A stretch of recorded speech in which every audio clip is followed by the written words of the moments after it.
ఏమండి, నాకు తెలిసి నాకు ఇప్పుడు 50 సంవత్సరాలండి. 10 సంవత్సరాల ముందు ఎప్పుడు కూడా ఈ ఈరోజు మన రాష్ట్రంలో ఈ మతాల మధ్య జరుగుతున్న ఘర్షణలు లేవండి ఎంతగా. చర్చిల్లో ఆరాధన క్రైస్తవులు చేసుకున్నారు, హైందవులు వాళ్ళ దేవాలయాల్లో పూజలు చేసుకున్నారు, ఇస్లాం సోదరులు వాళ్ళ యొక్క మసీదుల్లో చేసుకునేవారు. ఇప్పుడు చూడండి, సోషల్ మీడియా ఇప్పితే ఒకరి మీద ఒకరికి నేరస్థాపన. చివరికి క్రికెట్ గెలిచిన ఒక ఆమె ఏదో ఇండియాని మొత్తానికి ఫైనల్ చేర్చింది అన్నందుకు జీసస్ అని ఒక మాట పలికింది ఆ బిడ్డ. ఏమంటే ఎవరైనా సరే వాళ్ళు గెలిస్తే ముందు వాళ్ళు దైవాన్ని వాళ్ళు స్మరిస్తారు. అలా ఆమె క్రైస్తవురాలు అవ్వటం వలన ఆమె చెప్పింది, నాకు ప్రభు దయ ఉండటం వల్ల నేను ఇలా చేశాను, నన్ను గెలిపించాడు ప్రభు అని కృతజ్ఞతలు చెప్పుకుంది. దాన్ని కూడా ఈరోజు ఈ దేశం ఎలా మతపు రంగు పులిమిందో మీకు తెలుసు. ఎందుకంటే ఇప్పుడు సోషల్ మీడియాలో ట్రెండ్ అవుతుంది అదే. ఎందుకు ట్రోలింగ్, నువ్వు ఎందుకు ఆ దేవుడి పేరు చెప్పావు అని ట్రోలింగ్. అరే భారతదేశానికి యావత్తు భారత జాతి గర్వించదొక వరల్డ్ కప్ వచ్చింది అని సంతోషాన్ని పక్కన పెట్టి యేసు ప్రభు పేరు నువ్వు చెప్పావు కాబట్టి నువ్వు చెడ్డదానివి. ఏమండి అంటే ఎందుకు వాళ్ళు అలా మారారో తెలుసా అండి? ఇందులో మన వాళ్ళ తప్పు కూడా ఉంది. నేను ఒప్పుకుంటానండి, మన వాళ్ళ తప్పు కూడా ఉంది. ఎందుకో తెలుసా? ఎంతసేపు బైబిల్లో ఉన్న గొప్పతనాన్ని చెప్పడం చేత కాని వీళ్ళు ఇతర మతాల జోలికి వెళ్ళి వాళ్ళ దేవుళ్ళ గురించి వాళ్ళ గ్రంథాలను గురించి మాట్లాడిన క్రైస్తవ దొంగలు ఉన్నారు చాలామంది. నాకు భయం లేదండి, ఎవరికోసం నేను భయపడను. ఎందుకంటే నేను తప్పు చెబితే భయపడతాను ఎవరి దగ్గర అయినా. తప్పు చెప్పకపోతే వేల లక్షల మంది మధ్య అయినా సరే నిజాన్ని నిర్భయంగా చెప్పేవాడిని నేను. ఎందుకంటే నా దగ్గర నిజం ఉంది, బైబిల్. నేను ఎందుకు భయపడాలి? బైబిల్ అలాగే ఎవరిని నిందించమని దూషించమని. ఏమంటే యేసు ప్రభు మీ గ్రంథంలో మీకు తెలుసు కదా, బైబిల్ చదువుకున్నారు.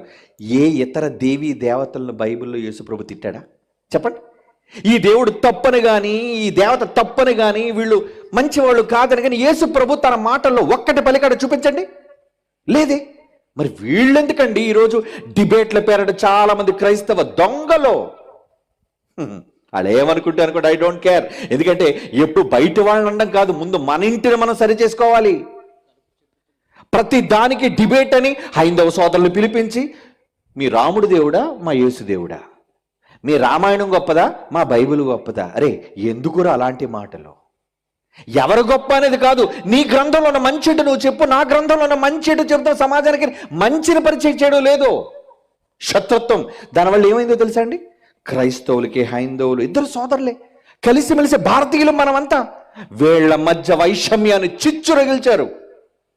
అందుకే చూడండి ఈ మధ్యన విపరీతంగా హైందవ సోదరులు, ఎందుకంటే మరి వాళ్ళ దేవుళ్ళు అంటే వాళ్ళు ఊరుకుంటారా?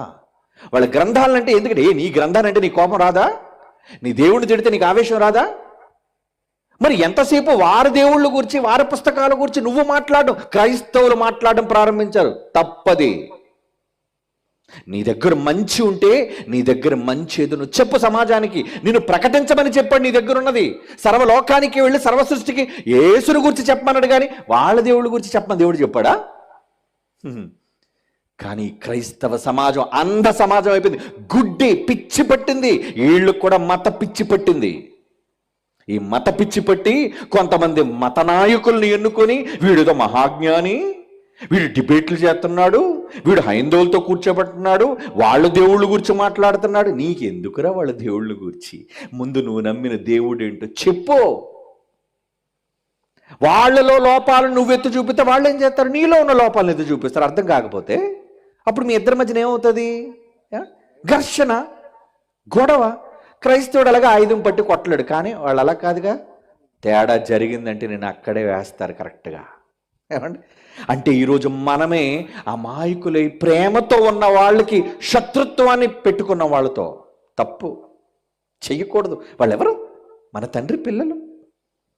ఎవరైనా ఈ భారతదేశమే కాదండి, ప్రపంచ దేశంలో మనుషులందరూ ఎక్కడి నుంచి వచ్చారో ఎవరి వారిని విజ్ఞానాన్ని బైబిల్ చెప్పింది ఈరోజు. ఇది నమ్ముతారా? ఇప్పుడు ఇది నేను చెప్పాను అనుకోండి, ఏమంటో తెలుసండి? ప్రసన్న బాబు ఒక అబద్ధ బోధకుడు. ఎందుకు? డిబేట్లు చేయొద్దని చెప్పారు కదా. దేనికి డిబేట్ చేయాలి? ఎవరి కోసం డిబేట్ చేయాలి? ఎవరిని తప్పని చెప్పడానికి డిబేట్ చేయాలి చెప్పండి? నీ దగ్గర ఉన్న నాణ్యమైన సరుకు ఏదైనా ఉంటే నీ సరుకు గొప్పతనం ఏంటో చెప్పు.